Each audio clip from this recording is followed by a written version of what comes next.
Thank you for subscribing to our channel. Today is Tuesday, January 5, 2021. CNN report: Norway ends rescue effort for survivors 6 days after landslide. Norwegian Prime Minister Erna Solberg said rescuers have given up hope of finding 3 missing people alive after a village was hit by a dramatic landslide more than 6 days ago. 7 people were killed in the village of Ask, around 19 miles 30 kilometers north of Norway's capital, Oslo, on December 30. Rescuers, who had battled freezing weather conditions in search of survivors, have now turned their mission into a search for bodies. Deutsche Welle report: Coronavirus Digest, WHO rebukes China for blocking investigator entry. World Health Organization Director General Tedros Adhanom Ghebreyesus on Tuesday decried China's last-minute decision to block investigators who are researching the origin of the coronavirus. Today, we learned that Chinese officials have not yet finalized the necessary permissions for the team's arrivals in China, Tedros told reporters in a rare rebuke of Beijing. "I am very disappointed with this news, given that 2 members had already begun their journeys and others were not able to travel at the last minute," he said. Al Jazeera report: How the Gulf crisis spurred Qatar to expand its military. Qatar has embarked on one of the most ambitious armament programs seen in the Middle East in recent times.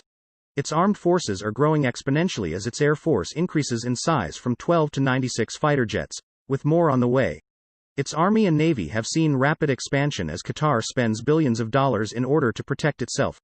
Qatar, with its large expatriate population, has traditionally been focused on internal security, but the sharp downturn in relations with its large and well-armed neighbors forced it to re-evaluate its military. Deutsche Welle report: Germany, weather system named Amit in diversity campaign. Germany's DWD weather service on Tuesday used Amit as the official name for a low-pressure system over Romania that's headed for Germany and Poland and set to bump into Lisa, another low over Italy, and Alexander, a high over Scotland. 14 sponsored names designated by the Institute for Meteorology at Berlin's Free University await Europe in the coming months, including Bojena and Dimitrios. As part of a campaign by journalists from migrant backgrounds, names from Arabic, Kurdish, Slavic and other communities will feature on Germany's weather maps in 2021, supplementing classic German names such as Gunter and Angela. BBC report: Sahel conflict: France rejects reports of airstrike on Mali wedding.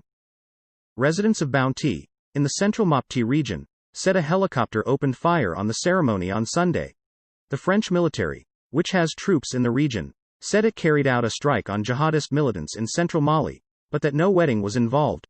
5 French soldiers have been killed in attacks in Mali in recent days. On Tuesday, France said a military operation, involving an airstrike and carried out after detailed research and days of tracking individuals, had killed dozens of Islamist insurgents in the region. BBC report: Venezuela crisis, Maduro loyalists take control of parliament. Until now, the National Assembly had been the only major institution not controlled by Mr. Maduro's PSUV party.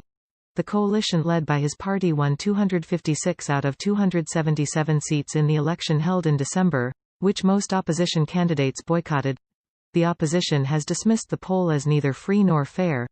The opposition leader, Juan Guaido, held his own swearing-in ceremony for MPs from the old Congress. Fox report: UK Prime Minister praises Brits for sacrifice as new coronavirus lockdown looms. "We have no choice." The British Prime Minister praised the millions of people who are making another huge sacrifice as the country is hours away from going into another lengthy lockdown to curb the escalating spread of the coronavirus.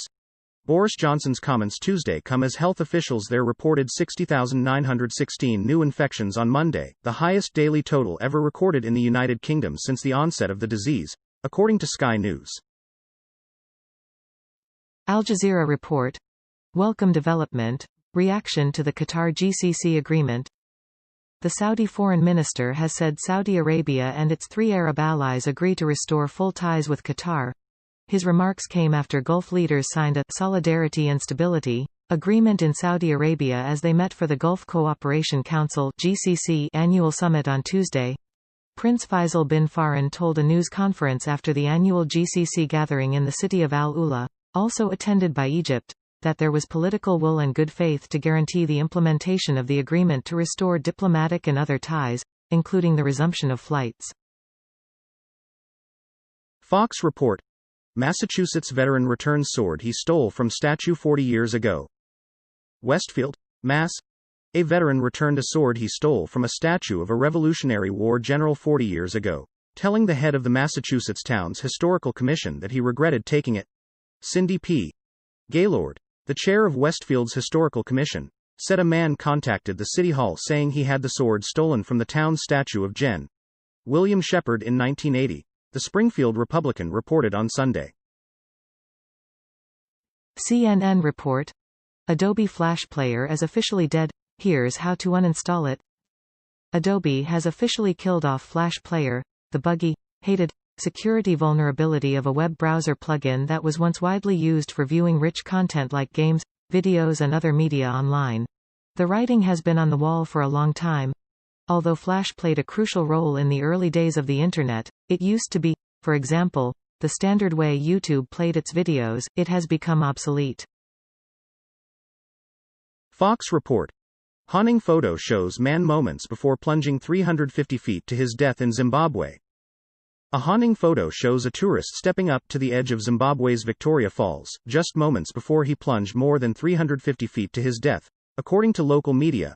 Roy George Tinashe Dikanya, 40, was taking turns with his family to take photos from the top of the huge waterfall when he tumbled over the edge, witnesses told Zimbabwe's Newsday.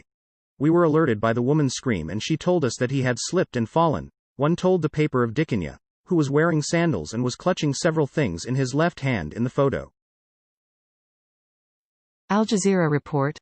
World Bank urges, greener, smarter, more equitable, recovery path. The economic disruptions caused by the COVID-19 pandemic are giving countries an opportunity to pursue greener, smarter, more equitable development paths, but onerous debt burdens remain a major obstacle for poorer nations struggling to rebuild, the World Bank said on Tuesday. Left unaddressed, the problem of unsustainable debt, and restructurings that do too little, will delay vital recoveries, especially in the poorest countries, World Bank President David Malpass warned in the foreword of the bank's winter edition of its Global Economic Prospects report. CNN report. Jeff Bezos, Jamie Dimon and Warren Buffett tried to solve health care. 3 years later, their company has shut down. Haven, an ambitious health care company formed just 3 years ago as a partnership between Amazon, Warren Buffett's Berkshire Hathaway and J.P. Morgan Chase, is shutting down. Haven will end its operations at the end of February, said Haven spokesperson Brooke Thurston in an email to CNN Business. The news was first reported by CNBC. The venture was created in 2018 with the goal of helping provide better health care services and insurance at a lower cost to workers and families at these 3 leading American firms, and potentially to other U.S. companies as well. CNN report. UK says its aircraft carrier strike group is ready to deploy. China's already watching. Britain is officially an aircraft carrier power again. The Royal Navy announced on Monday that the UK's carrier strike group, centred on Britain's largest ever warship, the HMS Queen Elizabeth, had achieved initial operating capability. The designation means the 65,000-ton carrier, its air assets including F-35 stealth fighter jets and helicopters, as well as its escorting destroyers, frigates, submarines and supply ships, are ready to deploy within 5 days of receiving orders to do so. Fox report. Ohio governor signs gun bill expanding stand your ground rights by eliminating person's duty to retreat. Ohio Gov. Mike DeWine has signed a gun rights bill that eliminates a person's duty to retreat before using force, despite previously voicing concerns that some lawmakers were ignoring legislation that he proposed following the 2019 mass shooting in Dayton. The Republican governor's most recent measure, which was signed Monday, expands the so-called stand your ground right from an individual's house and car to any place, if that person is in a place in which the person lawfully has a right to be, the legislation states. Deutsche Welle report. Brussels terror attacks, 10 people to stand trial over 2016 bombings. 10 suspects in the 2016 Brussels terror attacks will stand trial, a Belgian court announced on Tuesday. The defendants include a French citizen who is the lone surviving suspect of the 2015 Paris attacks. They are expected to appear in a Belgian court in the second half of 2022, after a separate trial in France finishes. In 2016, suicide bombings in the Brussels subway and airport killed 32 people and injured hundreds of others. BBC report. COVID travel. Why Instagram is still full of celebrities on holiday. With much of England first plunged into Tier 4 and now lockdown, many seem to be wondering how all of these glamorous breaks have been able to go ahead at a time when millions are being told to stay at home. So, what is going on and what do the rules say? Before Prime Minister Boris Johnson announced strict new restrictions starting on the 5th of January, England was under a tier system across different regions. Thank you for watching 5 p.m. recap. To be notified, you can subscribe our channel and activate the bell.